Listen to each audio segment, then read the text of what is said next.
Hello, good morning, and welcome to BBRC Britain and English on the 8th of October. Well, we're well into autumn here. Thanks very much for joining me here. And I must say, you might have noticed a lot of perhaps contention, controversy, perhaps alienation, not only in Britain but perhaps across the world in many ways at the moment, with a lot of political rancour, shall we say, and certainly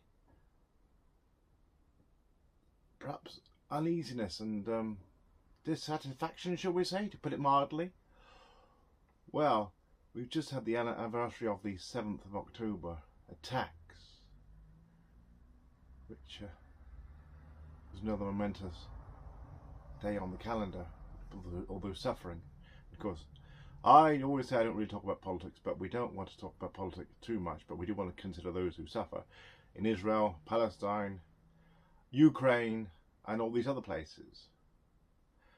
You might have noticed that last time we did mention, perhaps allude to some of this, and somebody said, "Oh, some of that." Somebody from abroad, I think, texted me and said, "Oh, that was some of that was a long time ago. It was a few months ago." And actually, it's true. It was. Some of it has been gone for months and months. That's the problem. Things don't get resolved, and sometimes you do find that there are repercussions from certain things, as we find in London with all the protest about international policy and problems in the world. People usually convene on Parliament Square, and we've seen a lot of it lately with whatever cause you can think of. If it's not Palestine, it'll be something else, but rarely do you find many issues that actually directly affect the people in this country. Perhaps, certainly there may be a few, but you could say that people tend to convene from various cultures and faiths, and certainly even countries. I've seen a lot of Chinese in London more recently. I was listening to the Radio 4 this morning. It's BBC Radio, various reports, interviews and everything else, and there was a report about talking about being alienated. Some young people who've been alienated from society, but they've now had their lives transformed.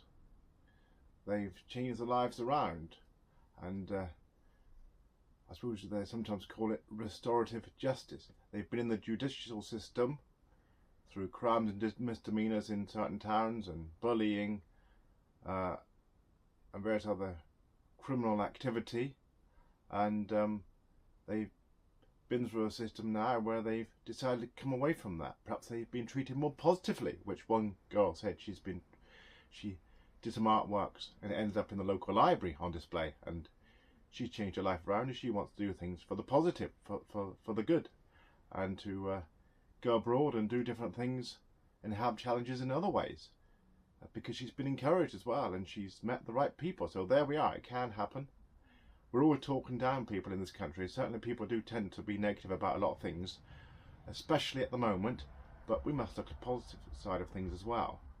If you think about consensus of opinion, there's another word, consensus. Well, what's it mean? Well, it's a general belief of something. Now, we've had enough controversy in this country over the years, from Brexit, the controversy over the vaccine rollout as well. Some people were very pleased, at least we had that, which would save lives, but other people didn't want to know about it. They thought there were some conspiracy theories. So people do have their opinions. Now, do we respect these opinions? Some people want to have a voice. They want to have it anonymously, like on the internet. It seems to be these days, as has been mentioned on various media outlets, that virtually everybody, perhaps at least everybody under 40, wants to have a voice. Perhaps it's less than that, but that's, you could say, a consensus of opinion. People want to have a voice. They haven't got a voice, so they'll have a voice online. Sometimes that's contentious, but are we listening to other people's views? Are we accepting other people's views? Or do we just not talk to them if we don't agree with what they say? There's a lot of talk about this, about how the media deals with this as well, and what they're promoting, what they're reporting.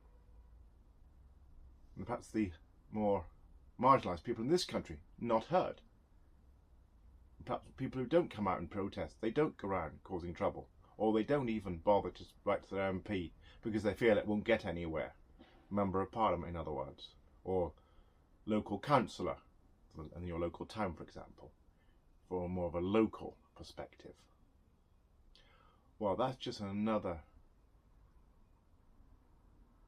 area of interest, and perhaps some of the topics that have been on the media lately.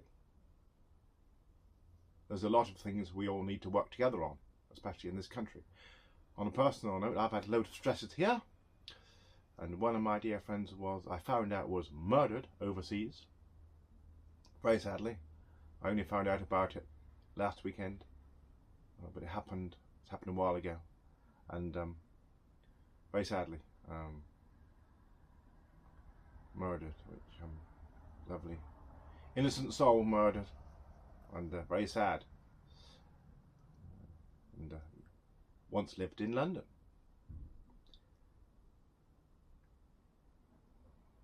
May she rest in peace. I was going to try to perhaps evaluate some of the points on the news to try and put it in perspective.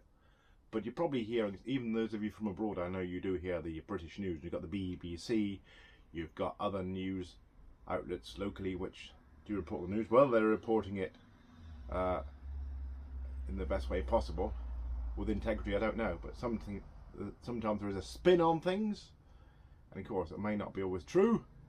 We have to use discernment, as they say. And a bit like living a Christian life. Well, there is talk that when we hear a lot of bad news over and over, whether it be a plane crash, there's a ferry gone down in the world, there's a war on somewhere else, perhaps in this country we've had a nasty knife attack, possibly more likely at the moment, and that terrible case in was Manchester, the synagogue, which was terrible. Once again, why would anybody do that? Why are they so hateful and resentment of society? Bit like that Rally Cabana in Southport last summer. It makes you wonder what's happening with these people. Why are they like this?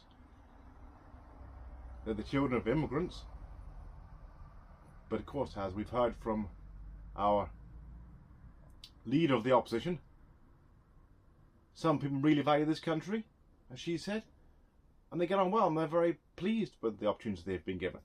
Why is it some people go the wrong way? Why is it they go into gangs? Only they know, perhaps. Perhaps it's broken families. Perhaps it's because they feel they haven't got opportunities. Perhaps they just got from the wrong crowd.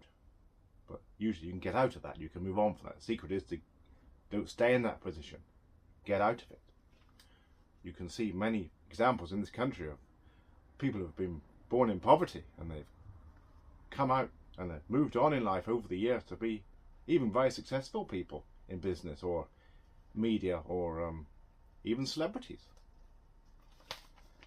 So we can all do our bit and make a change for not only ourselves but other people as well.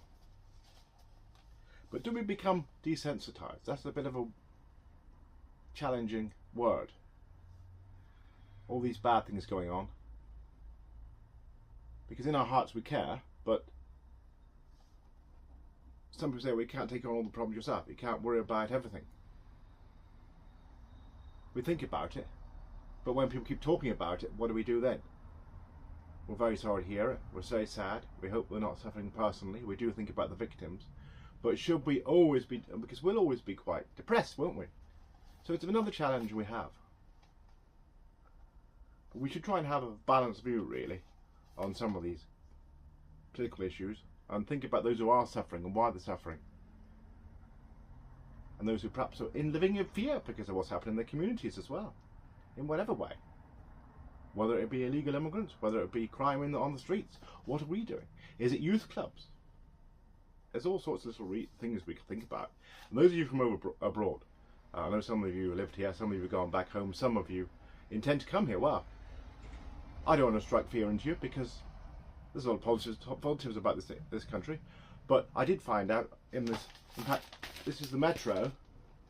This is a daily newspaper you get in most towns and cities throughout the country, especially principal cities. You can get it at the railway stations or sometimes on the buses. The Metro, it's like a summary of the news. They're saying that some of the stolen mobile phones, and I think it's been a bit of a problem in London.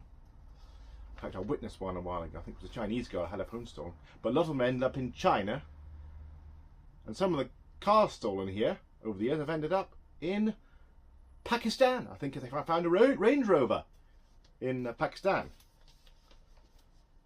Luxury four-wheel drive. Of course, they've had a lot of problems at the moment with this cyber attack. And in Solihull, I think they've got 3 factories affected, I believe, in this country. A big Jaguar Land Rover. Well, I'll leave it there for now, but that's an interesting word, desensitized. Hope it doesn't mean that we're not caring because we've had so much drama and we've got so much drama of ourselves that we can't bother to think about other people for 5 minutes. That's wrong, isn't it? Anyway, have a great rest of the week. Well, it's looking a bit cloudy here. It's quite bright this morning. We've had a couple of days quite bright, but it's been cooler, as you'd expect. And I'll probably give you a few words on the end screen. Thanks for joining me here today. God bless you. Bye-bye now.